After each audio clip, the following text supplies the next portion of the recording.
Hey kids, as we all know, this time of year is about giving, gratitude, and holiday cheer.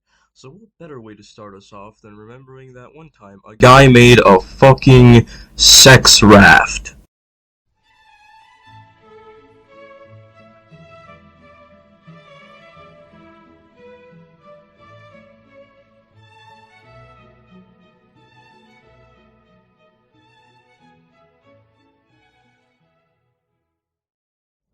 On November 1972, one anthropologist, Santiago Genovez, was on a flight to South America when his flight got hijacked.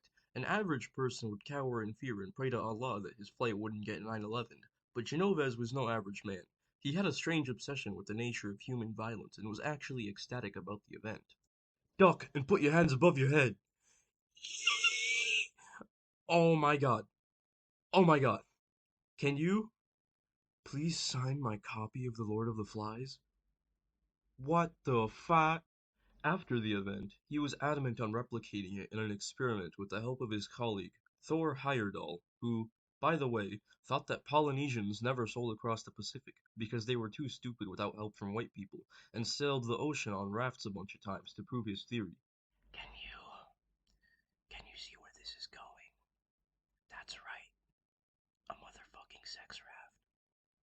So anyway, Santiago's uncanny obsession with violence, combined with his exposure to his racist friend's obsession with rafts, caused one thing to lead to another, and he ended up gathering an attractive and culturally diverse crew of 11, not including himself, mostly of people in their 20s on a shittily built raft on a course from the Canary Islands to Mexico for 3 months, in an attempt to discover the root cause for human violence and potentially result in world peace.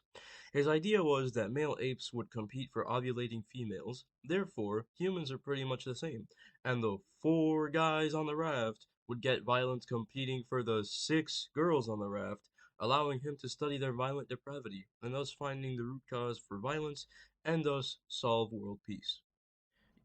Yeah, for a scientist, he wasn't very bright. There were a lot of things wrong with his thought process, but what I found especially stupid, other than his lacking mathematical capacity, was the fallacy of begging the question.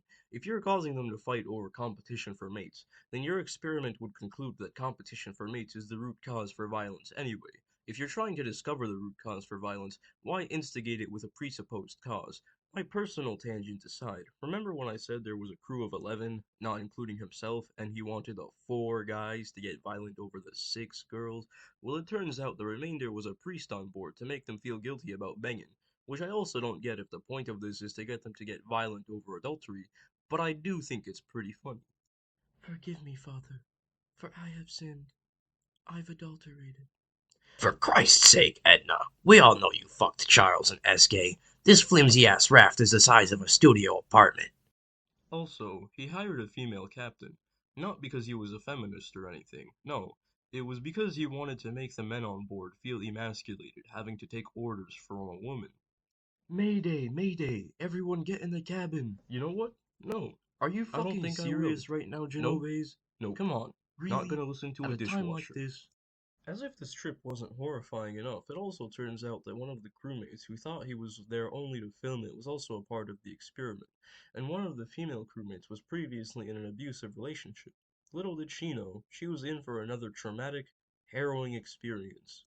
You'd think that Genovese would have at least some level of concern for his own safety, if not that of the safety of his crewmates, but nope, he throttled that raft right into a hurricane, balls to the wall, Fast and Furious style, with complete disconcern for the captain's advice whom he hired.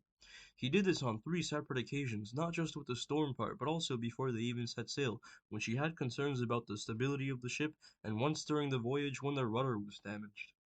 She offered to go down there and fix the whole thing, but good old chivalrous Santiago was like, well, nope, that's a man's job. And he almost drowned.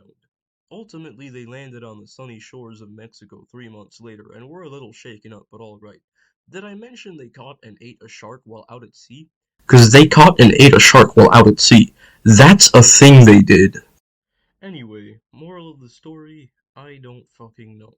But before I go, make sure you like, subscribe, comment, all that stuff. And I'd especially appreciate it if y'all shared the video. I'm an up and coming YouTuber, and turns out videos are surprisingly hard to make, and I don't want all my effort to be for naught. So again, I'd really appreciate the engagement. It costs you nothing, and it benefits me everything. Thanks. Bye, kids. Don't like them putting chemicals in the water that turn the freaking frogs gay.